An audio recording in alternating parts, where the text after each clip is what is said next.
This is All India Radio. In the program Spotlight, now we bring a discussion on Election Commission's decision for a COVID-safe assembly polls. The participants are Akshay Raut, former Director General, Election Commission of India, and K.V. Prasad, journalist. For the past fortnight, the Indian elections have seen something unusual, and most political parties have been taken to the digital mode of campaigning. And that is largely mandated because the Election Commission had banned holding of, or rather put a restriction on holding of physical rallies, considering the fact there was a spread of the fear of the third wave of corona pandemic. And learning from the experience of the second wave, I think the Election Commission has been extremely cautious in the whole approach. Mr. Raut, if you want to look back in the last fortnight, we have seen a new kind of campaigning emerge in this country. It's still in the stage of infancy, one might say so. If I were to look at the larger picture, irrespective of the fact a physical campaign may be allowed or is being allowed in limited formats, can you give us some broad understanding? Yeah, I think this is a very interesting subject, Mr. Prasad. And the virtual campaign is an idea whose time was to come someday. And it's really ironical that it's happening because of this little virus called Omicron. And as the democracy matures, if all of us do remember, then our election started in 1951.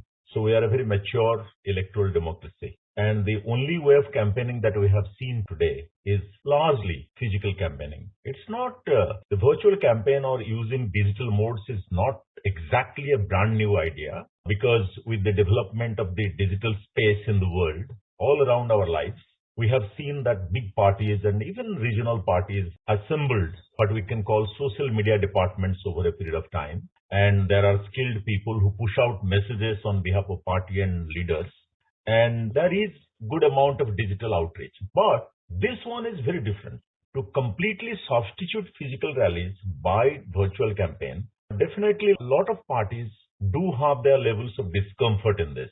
But the fact is, as we have heard the Prime Minister saying, "Jaan hai to jahan hai." If we had such a bad experience in the second phase, which was more reflected during the time of elections, you recall the West Bengal series of elections, where we had quite a few difficulties, the election management, and the disease management, the infection management, the virus management. Let's not forget one thing, that Election Commission of India might be a gold standard in election management, but it is not an epidemiologist or virologist.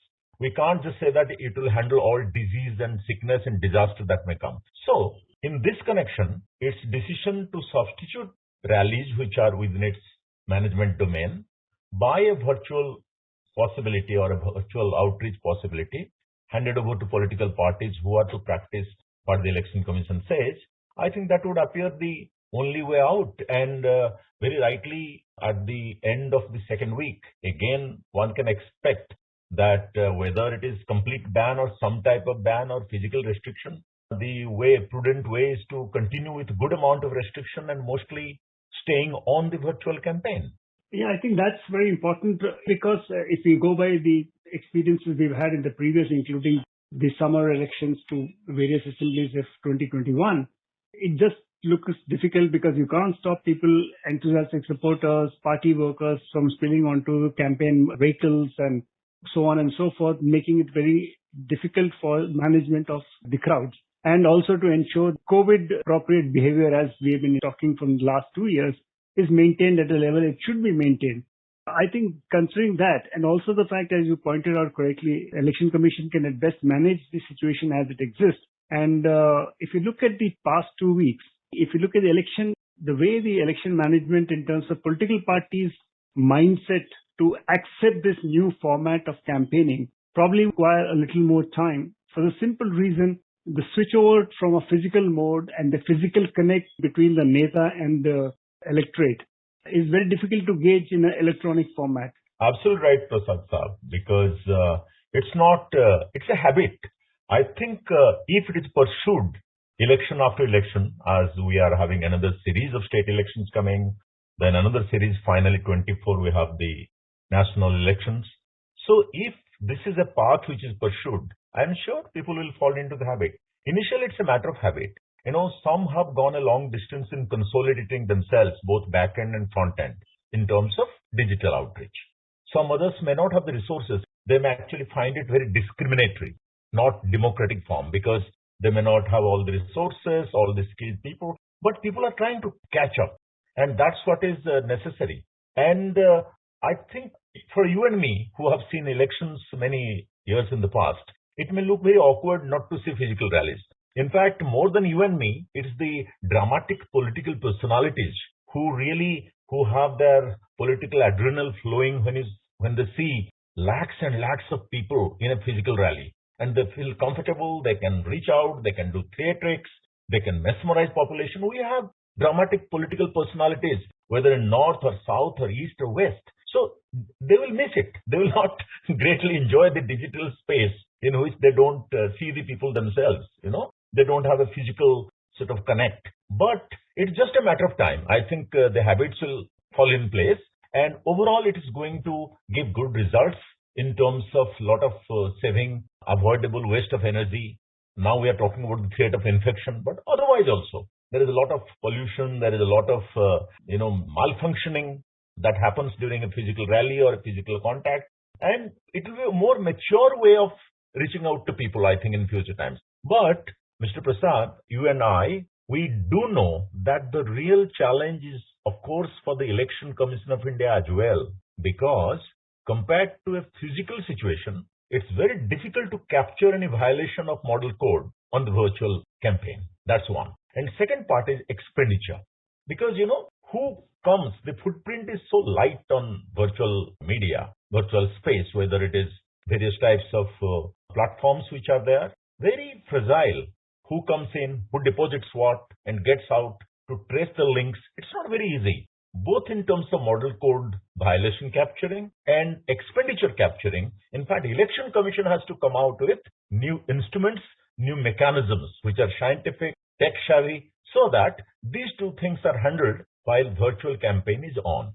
When we talk of political rallies, we always imagine those big rallies that we've seen for the past many years. But some of the political parties who may not be having the deep pockets and have big war chests organize small meetings at nukkad meeting, as they call, to garner support. And in democracy, even an independent, however, tries to garner support for his own or her own thought process and try and rally. And those are the people who could also be put to some kind of a situation where they are finding it difficult to reach out to target audience which they think. So that is one area which probably we'll have to see how it plays out. I do agree. In my humble opinion, these are the small door-to-door campaigns and interactions must be allowed to continue, because a complete disconnect from the candidate and from the party to the individual household voters may not be highly desirable, may not be effective in the type of party system that we are operating in, small, big. And let's not forget that very recently there has been a 30% increase in the expenditure ceiling that is allowed to candidates. One of the reasons why I can understand that this hike has been done, besides factors like inflation and all that, is the shift over to virtual mode, which is more expensive to start with. The acquisition of the hardware and software parts, that doesn't happen free. It costs.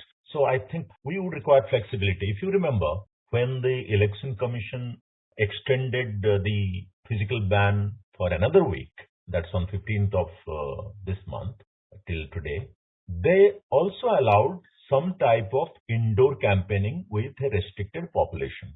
That's a very realistic and flexible approach to allow the political campaign process to go on. Because we are still at the initial stage of this, what you rightly said is a switchover. It's a transformation almost. And it's, I would call it, in fact, in one of my writings, I have said it's a silent revolution in Indian campaigning process. So this has to be handled with a good amount of flexibility by the managers. We can't be too tough and stiff about it. But on the other side, we cannot allow, at least in the present situation, when we are still talking about a third wave, numbers are still mounting, we can't let down our guard. So Election Commission will be, I think, appreciated by one and all if it is still keeping the law of campaigning and the rules, norms about campaigning, whether ban or half ban or exemption, a good amount of stringency, if it is maintained, I think that will be appreciated. In fact, Mr. Rath, while talking to you, I was also recalling that very early when the elections were, we used to have graffitis, we used to have posters, and over the years, the Election Commission has gradually made sure that strict laws are implemented not only in law, letter and spirit. The idea is to clean up the whole system. And today, probably the generation which is going to vote this time has never seen a poster war or a graffiti war that you have seen in the countryside and the town side. So I think that changeover will take time, as you have witnessed and I have witnessed. But one issue which I thought was something which attracts and reaches the last portion is we've seen the Election Commission came in for a bit of criticism last round of assembly elections for not cracking the whip, in particular violations of COVID appropriate waiver. But this time we saw very fast. We have reported of cases where authorities had been transferred, police officials or administrative people, for violations of COVID appropriate behavior. So I think that Election Commission this time is very clear that it is not going to brook any this kind of intolerance. Let me respond it with 2 points. One thing is, when we had the Bihar state election in 2020, that was the largest COVID time election anywhere in the world.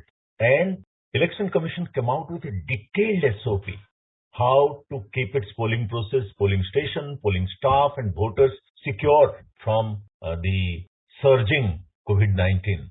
And it was world over, it was admired as a model election. Okay. But there were some difficulties in the next 5 elections, the summer elections, as you said, which you referred to.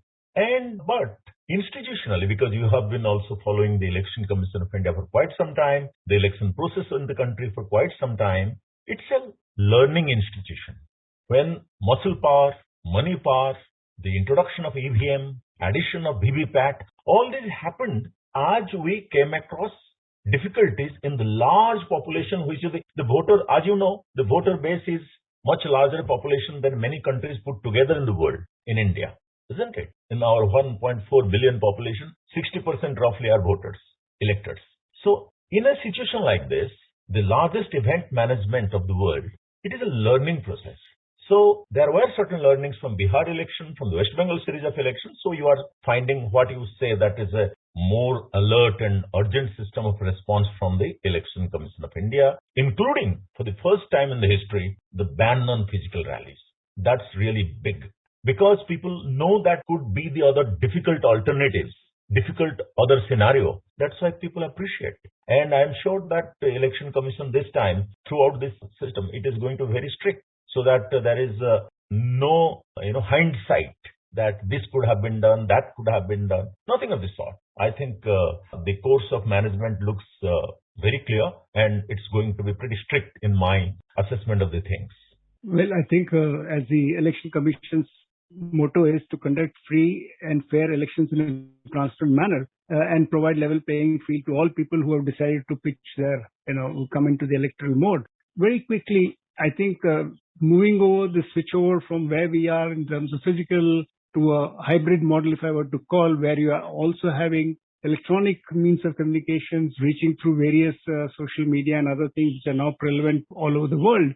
And also, as you mentioned, door-to-door campaign. Probably as we go along, if we see things improve, you could talk of a road show where certain distances are kept. So these are some innovations. I'll just make one point here. You have talked about free, fair and smooth elections, which is the standard postulate of Election Commission of India. It delivers each time, every time a smooth, free and fair election. But this time they have added one more phrase, very rightly, a COVID-safe election. So that's their motto this time, that they will deliver to the country for these 5 states a COVID-safe election, as they were trying to do to the best effect in Bihar and also in the next series of 5 elections. And very importantly, if you have marked the phraseology which have been used, they have said both voters and the vote. They would like to protect both of these. And I think they're on the right path for this. To give credit to the political parties, I must say, whatever might be the background, they are trying their best to cope with the new regime, the new rules and norms, and they are trying to best to adjust to the switchover. Thank you very much, Mr. Raut.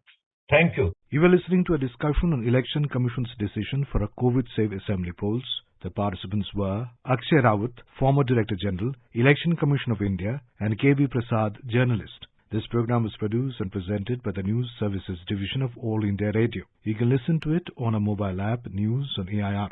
This program is also available on a YouTube channel, News on AIR Official. You may email opinion about this program at airnsdtalks@gmail.com.